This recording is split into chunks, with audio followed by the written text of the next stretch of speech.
What if the most famous image of the most famous statue in history, the one you've seen in textbooks, in movies, in video games, was completely made up? Not exaggerated, not simplified, invented.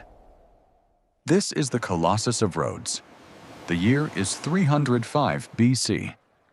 The island of Rhodes sits at the crossroads of the ancient Mediterranean, wealthy, powerful, and under siege. Demetrius Poliorcetes, the besieger, has arrived with the most terrifying military force the Greek world had ever assembled. 40,000 soldiers, 200 warships. For 1 full year, Rhodes held. Walls cracked, defenders fell. The siege towers came, the fire came, and still, the city stood. When Demetrius finally retreated, he left something extraordinary behind: his entire siege apparatus. The Rhodians sold it all. And with that money, 300 talents of silver, they would build something the world had never seen. The commission went to Charis of Lindos, a sculptor from Rhodes itself, student of the legendary Lysippos. He had built a 9-meter Helios before.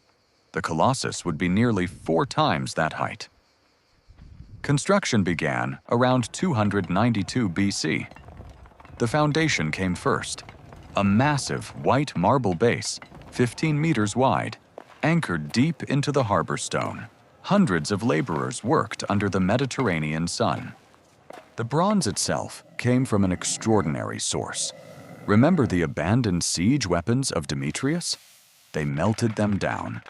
The very bronze forged to destroy them became the body of their savior. The construction took 12 long years. Charis began with the feet, building upward in sections. As each level was completed, workers piled earth around the statue to create ramps for accessing higher parts. The Colossus rose from its own construction mound, like something emerging from the earth itself.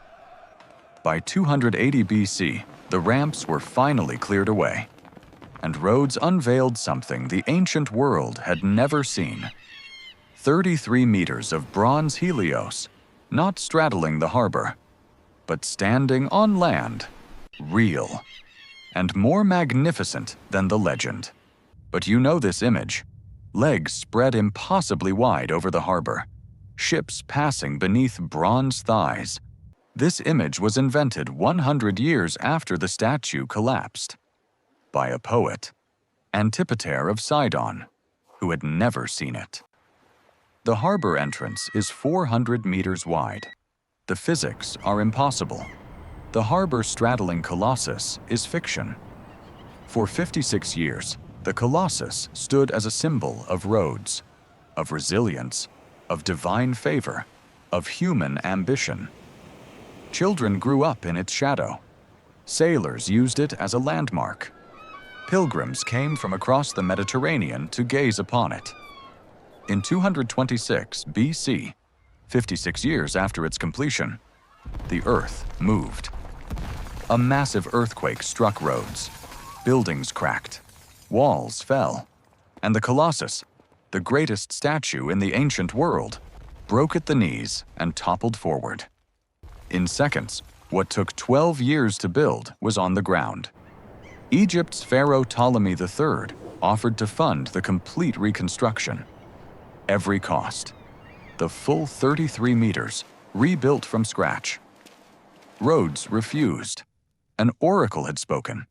The gods had judged the Colossus, so the broken god was left where he fell. For nearly 900 years, the broken pieces of the Colossus lay where they had fallen. Not buried, not cleared, not recycled. They simply remained, as the Roman Republic rose and fell, as Christianity spread, as empires changed. The Roman writer Pliny the Elder visited the ruins in 77 AD. He left us our most detailed description. He wrote that even lying broken on the ground, few people could wrap their arms around the thumb alone. In 654 AD, Arab forces under Muawiyah I captured Rhodes.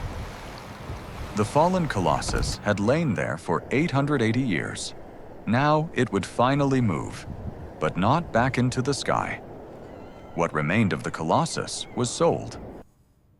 The buyer, according to the historian Theophanes, was a Jewish merchant from Emasa, the city we now call Homs in Syria. He saw value where others saw only ruin. The transportation of the bronze required 900 camels. 900 camels. That is the last historical record we have of the physical material of the Colossus of Rhodes. Melted down, repurposed, gone, into the commercial stream of the medieval world. So what did the Colossus of Rhodes actually look like? The honest answer is, we don't know. The harbor-straddling giant you've always pictured was a poet's fantasy. The real Colossus was something more haunting. It stood for 56 years. It lay broken for 900. And it took 900 camels to carry away what was left. In our next video, we'll explore the only wonder of the ancient world that actually survived. Subscribe so you don't miss it.